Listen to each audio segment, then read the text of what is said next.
৭৫ কেন হয়েছিল sir? Army ২৫-২৬ রাতে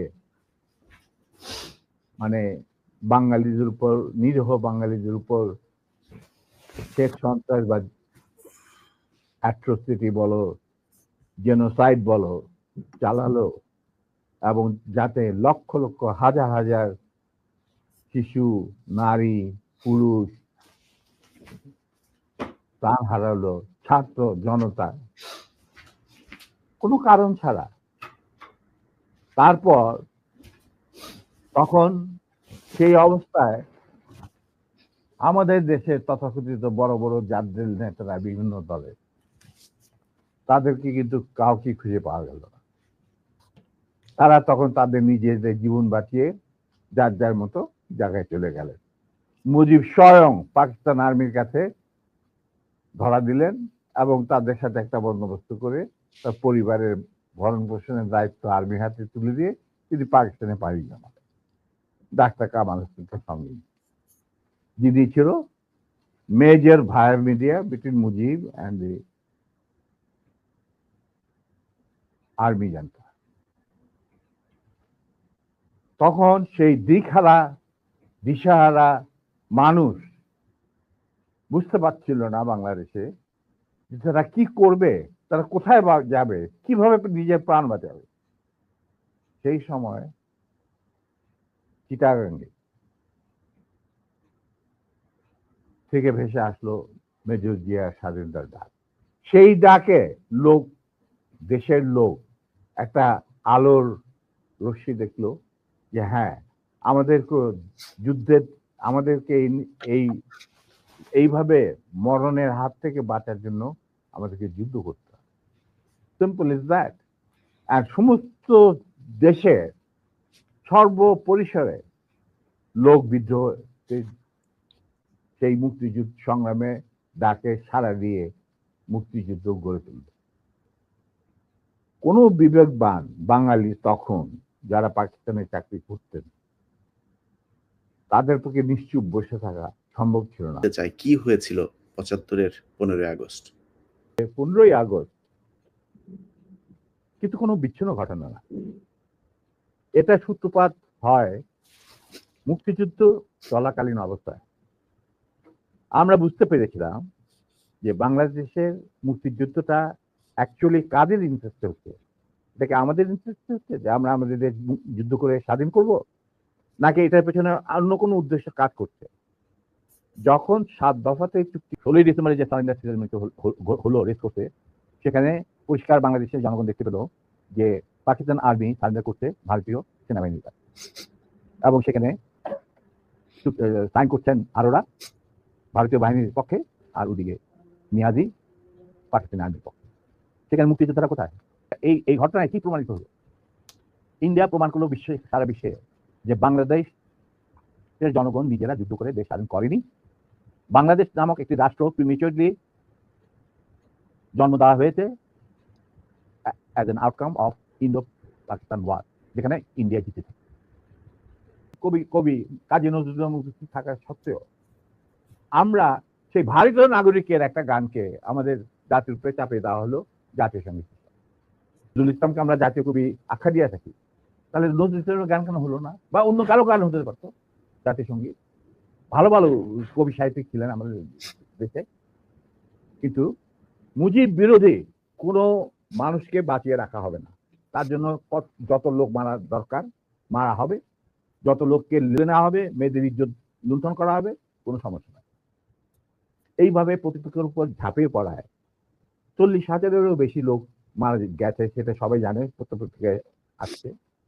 কিন্তু সমস্যা দেখা দিল যে বাংলাদেশের মাটিতে যদি যে ইন্ডিয়ান সোলজাররা অবস্থান নেয়, তাহলে বিদেশ থেকে কোনো দেশেই বাংলাদেশকে স্বীকৃতি দিতে রাজি না। কারণ পাকিস্তান ইতিমধ্যে সিকিউরিটি কাউন্সিল থেকে একটা আইন পাস করে নিল যে বাংলাদেশে কে নিয়ন্ত্রণ করছে ভারত, তাদের সেনাবাহিনীর মাধ্যমে, মুজিব সরকারের মাধ্যমে। অতএব এটা একটা ডিসপিউটেড টেরিটরি, এটা একটা স্বাধীন দেশ নয়। তাই আপনাদের স্বাধীন কিভাবে রিকগনাইজ করবেন মুজিবের সরকারকে? এরপর এই অবস্থায় ইন্দিরা গান্ধী পড়ল মুসিবত, তো আজ মুজিব সরকার। তখন ইন্ডিয়ান সরকার ডিসাইড করলো যে ঠিক আছে আমাদের সোলজার আমরা ফেরত নিয়ে আসবো, তার পরিবর্তে আমরা জাতীয় রক্ষী বাহিনী বানিয়ে তাই করা হলো। তো যে কাজটা ইন্ডিয়ান আর্মি করছিল সেটা পরে জাতীয় রক্ষী বাহিনী করলো। আর কি ধরনের অত্যাচার অবিচার, কি ধরনের মানে হত্যাযজ্ঞ, গুম খুন এবং অনাচার অবিচার মুজিব সরকার করছিল, সেটা খতিয়ান করার পর মুজিবের শক্তি বেড়ে গেল, তার নিষ্ঠুরতা এমন অসহনীয় পর্যায়ে চলে গেল। ইলিয়াস লুট পাট মার ধর চোরাচালান, তার নকল টাকা ছাপানো ভারত থেকে, এই সমস্ত মানে একটা আমাদের অস্তিত্বই এমন অবস্থায় গিয়ে থাকলো যে মানুষ একদিন মুজিবের জন্য দোয়া করেছিল যে আল্লাহ এই মুজিব আমাদের চোখের মনে আমাদের বাঁচাবে, দেশকে স্বাধীন করবে, বাঙালিদের ন্যায্য অধিকার আদায় করবে। সেই মুজিবের জন্য লোকজন আল্লাহর কাছে দোয়া চাচ্ছিল যে আল্লাহ আমাদের আজাদ দাও, নমরুদের হাত থেকে আজাদ দাও, আমরা শেষ মরে যাচ্ছি, সব কোথাও কোনো কেউ নেই প্রতিবাদ করা। কিন্তু আমরা যারা সেনাবাহিনীতে তখন ছিলাম, যারা দেশপ্রেমী যোদ্ধা, তারা ঠিক মেনে নিতে পারেনি, যেভাবে তারা মেনে নিতে পারেনি। এরই পরিপ্রেক্ষিতে তাদের নেতৃত্বে সংগঠিত হয় একটা সেনা বিপ্লব। এইভাবেই জনস্বীকৃতি পেয়েছিল 15 আগস্টে 32 সামরিক অভ্যুত্থান। নিহত হয়েছে একটা সেনা অভ্যুত্থানের ঘটাকালে স্বতঃস্ফূর্ত ভাবে ইলিয়াস ঘোষণাটা অবশ্য আমি দিয়েছিলাম, স্বতঃস্ফূর্ত ভাবে মুজিবের সেই মৃত্যুর খবর জানার পর আর বাকশালের পতনের খবর জানার পর লাখো লাখো লোক, মানে দেশের রাস্তা ঘাট গঞ্জ শহর বন্দর নগর গ্রাম সবাই আনন্দ মিছিল বের করলো। বলছি ফার্স্ট রিপাবলিক ছিল 71 মুক্তিযুদ্ধ, তারই ধারাবাহিকতায় হয়েছে 75 আগস্ট বিপ্লব, তারই ধারাবাহিকতায় থার্ড রিপাবলিক হয়েছে 1924 সালের ছাত্র জনতার গণ অভ্যুত্থান। জিয়া রহমান আমাদেরই একজন ছিলেন। আচ্ছা, to be frank with you, উনি কোরআন শপথ নিয়ে আমাদের সাথে কাজ করতে রাজি ছিলেন, কিন্তু পরবর্তী পর্যায়ে তিনি তার নিয়ত থেকে সরে আসেন। তার জন্য তো আমরা দায়ী নয়, উনি দায়ী। এবং কিন্তু উনি ভেতরের খবর জানতেন না। জিয়া রহমান যখন দেখলো যে তিনি সেনা পরিষদের প্রায় 4000 লোককে মেরে ফেলেছেন তার ক্ষমতাকে কুক্ষিগত করার জন্য, আমরা তারপরে যখন তিনি দেখলেন যে তার অবস্থা খুব খারাপ, ভেতরখানে তিনি ডিভাইড এন্ড রুল নীতি প্রয়োগ করেছিলেন, যেটা খুবই মারাত্মক একটা হুমকি ছিল তার জন্য, তিনি হয়তো বুঝতে পারেন নাই। তিনি যখন রাষ্ট্রীয় সফরে আসেন, আমার বাবাকে ডেপুটি ছিলেন। স্যার আরেকটা জিনিস পরিষ্কার হয়েছে, স্যার আপনি কি একটা বলছিলেন যে কোরআন শপথ করা হয়েছিল, মানে কি হয়েছে? আমি বলি শোনো, এই যে সেনা পরিষদ, আমরা যখন ভারতে যুদ্ধ করছিলাম, যখন আমরা বুঝতে পারলাম ভারতের গেম প্ল্যানটা, তাদের একটা সুদূর প্রসারী চক্রান্তমূলক একটা পরিকল্পনা রয়েছে বাংলাদেশকে প্রথমে ক্লায়েন্ট স্টেট তারপরে অঙ্গভূত করা, সিকিমের মতো। তখন আমরা ওই মুক্তিযুদ্ধের আড়ালে আমরা সেনা পরিষদের বীজ বপন করি। তো তোমার মধ্যে খুব কেয়ারফুলি আমাদের কর্মসূচি করলেন। তারপরে আমি একদিন গেলাম, উনি বলে যে আমি করলাম, আমি সম্পূর্ণভাবে একমত, স্বাধীন বাংলাদেশকে একটা সুখী সমৃদ্ধ আত্মনির্ভরশীল এবং আমাদের সংস্কৃতির ভিত্তিতে নতুন বাংলাদেশ গঠন করার জন্য এর চেয়ে ভালো কোনো রকম কর্মসূচি হতে পারে না। আমরা ধাপে ধাপে থেকে কার্যকারী করব। তখন আমি বললাম, তাহলে কি আপনি আমাদের সাথে কাজ করতে রাজি আছেন? আমরা আপনাকেই আগে রেখে আমরা কাজ করতে চাই, কারণ ইউ আর দি সিনিয়র এবং আপনি একজন সৎ ব্যক্তি। উনি সৎ ছিলেন ব্যক্তিগতভাবে। আর তখন বললেন যে আমি রাজি। তখন বললেন যে স্যার, আমাদের সাংগঠনিক বিধান অনুযায়ী আপনাকে একটা কোরআন শপথ নিতে হবে, যে কোরআন ধরে আপনি বলবেন যে আমি এই কর্মসূচি ভিত্তিক কর্মকাণ্ড, সেটা পরিষদের কর্মকাণ্ড পরিচালনা করার জন্য শীর্ষ নেতা হিসেবে যোগ দিতে রাজি আছে। আপনার ওয়াইফকে অপহরণ করেছিল এই শেখ মুজিবের, তারপর গোলাম মোস্তফার ছেলে, এরা কামালের বন্ধু। তখন আমার একমাত্র শালা, যার নাম বাপ্পি, থেকে প্রায় 8 জন ট্রেনগারধারী সাদা পোশাক পরা লোক নামলো, আর ফোকসো গাড়ি থেকে নামলো, গাজী গোলাম মোস্তফা স্বয়ং সামনে বারান্দাতে। আমি মেজর দাঁড়িয়ে, আপনি আসুন, আপনার বেগম যারা বারবার আসছে আর্মির, আজকে আমি উচিত শিক্ষা দেবো। আমি দেখলাম আমার চারদিকে ওই স্টেনগেট ঠেকাইলো প্রায় 4-5 জন মানুষ, আর 4-5 জন খালে দাঁড়িয়ে।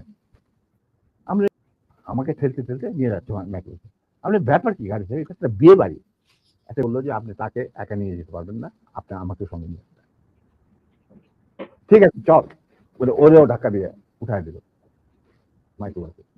তখন আমার খালা বললেন, আমাদের সাথে যাই করেন আপনি কিন্তু পার পাবেন। এইটা শোনার পর গাজী গেল একটু ঘাবড়ায়, যে তাই তো, আমি যে উঠাই নিয়ে আসছি এটা তো সবাই দেখছে। তখন আমি বললাম যে আপনি যাই করেন, উনি যখন হতভম্ব হয়ে দেখাচ্ছে, আমি বললাম যে গাজী সাহেব, আমি আপনাকে একটা পরামর্শ দিই, আপনি যাই করেন আপনি শেখ সাহেবের কাছ থেকে আগে পারমিশনটা নিয়ে নেন, এছাড়া আপনি বাঁচতে পারবেন না। এর মধ্যেই নিম্মিকে জড়াই ধরলেন মুজিবুর রহমান, মা তুই কাঁদিস না, আমি এটার বিচার করবো। এই হারামজাদা গাজী, তুই করছিস কি? এটা কি করলি তুই? যা ওর পা ধরে মাপচা। আমার বউয়ের পা ধরে মাপচা। গাজী একটু অগ্রসর হওয়ার পর আমার বউ বলল, নিজের চপ্পল খুলে বলল, খবরদার, তুমি আমার ক্ষমা পাওয়ার যোগ্য নয়, আমি তোমাকে ক্ষমা করতে পারবো না, তুমি পিছিয়ে যাও।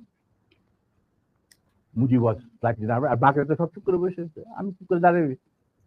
তখন বলতেছে মা, আবার মুজিব আমার বউ জড়ে ধরে বললো, মা আমি এর উপযুক্ত বিচার করব, তুই আমার ভরসা রাখ।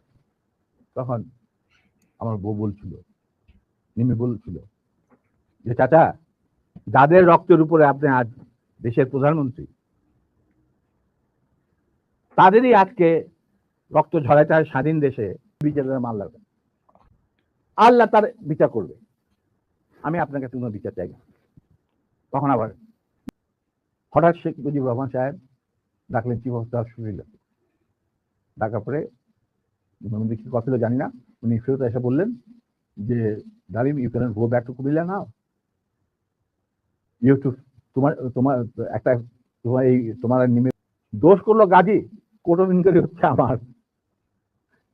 তা আমি বললাম যে ঠিক আছে স্যার, কোর্ট ইনকোয়ারি করতে করেন। তা আমি আর কুমিল্লা যাওয়া বন্ধ হলো। এরপরে আর আমার হঠাৎ ঢাকা থেকে ফোন আসলো যে 13 জন অফিসারকে আর্মি থেকে বাদ দেওয়া হয়েছে, ইনিশিয়ালি 65 জন অফিসারকে এনলিস্ট করা হয়েছে, আর প্রথম যে 7 জন অফিসার লিস্ট বাড়িয়েছে। হঠাৎ নূর আমাকে ফোন করে ঢাকা থেকে জানাইলো, হি ওয়াজ দেন এডিসি টু জিয়া রহমান, যে স্যার আমাদেরকে তো ত্যাগ করা হয়েছে পিও 9 এর আন্ডারে, তুই কেন? Sir I am no more interested. যেই আর্মিতে আমরা কোনো কিছু লোক আবার রিমাইন্ডার আসলো মুজিবের তরফ থেকে, তখন তার মানা করা যায় না। গেলাম, যাওয়ার পর that was the last meeting between us. তোদের জন্য আমি কি করতে পারি? তোরা যদি বিদেশে চাকরি করতে চাস, আমি তোদেরকে বিভিন্ন মিশনে পাঠাতে পারি, যেখানে যাদের ইচ্ছা। তোরা যদি ব্যবসা করতে চাস, তাহলে শেখ নাসেরের পার্টনার হয়ে ব্যবসা কর। মানে তার ছোট ভাইয়ের সাথে স্বৈরাচার হিসাবে বলতে পারবো। হ্যাঁ, আমি এটাই বলছি জি স্যার। এখনকার হাসিনার কথা বলছি জি স্যার। এখনকার হাসিনা ওয়াজ ফার মোর ভিশন এবং রক্ত পিপাসু দেন হার ফাদার। এটা বলতে আমার কোনো, মুজিব বীজ বপন করেছিল এক নায়ককে, আর সেইটাকে 16 বছরে পাকাপোক্ত করতে ভারতের সাহায্যে হাসিনা, এবং সে তার চেয়েও বেশি বাংলাদেশে ক্ষতি করতে, বাংলাদেশের লোকে মারতে, গুম করতে, আয়না ঘর, সেই ঘর ফাল, এই সমস্ত। অতএব তার কীর্তিকলাপ মুজিবের তুলনায় হাজার গুণ বেশি। স্যার, মেজর জলিলকে গ্রেফতার করেছিলেন কেন আপনারা স্যার? কে? মেজর জলিলকে কেন গ্রেফতার করতে হলো? ও, সে আমাদের একজন সহজ মানে সমমনা মেম্বার ছিলেন। ওনাকে বন্দি করছিলেন, মূল কারণ ছিল ওই ভারত যে 16,000 কোটি টাকার জিনিসপত্র চুরি করে লুট করে নিয়ে গেছিল বাংলাদেশ থেকে, যেটা পারমিশন দিয়েছিল মুজিব সরকার, মানে তাজউদ্দিন সরকার, মুজিব সরকার। তার বিরুদ্ধে he was the man who spoke out, যে আমি একটা জিনিস বনগা দিয়ে কোনো ট্রেন যেতে দেব না। সেই জন্য তাকে অ্যারেস্ট করছিল। পরে বসে মুক্তিযোদ্ধাদের আমাদের চাপে ছাড়িয়ে দিতে পারবে। He was a দেশপ্রেমিক। জহির রায়হানের বিষয়টা কি ছিল স্যার? দেখো, আমরা তো আর্মিতে চাকরি করতাম, তো বাইরে কি হচ্ছে, তবে কিছু জানতাম, স্বপন-টপন এরা ছিল, সব ক্র্যাক পার্সন সবাই চেনা। আমি তোমাকে বলবো, যুদ্ধের সময় শেষ পর্যায়ে বলা যাবে বিভিন্ন জন বিভিন্ন রকম কথা, বিভিন্ন আঙ্গিক অঙ্গনে কি করতে হবে না হবে এই সমস্ত আলাপ করে হচ্ছিল, ওদের কাপড় কি।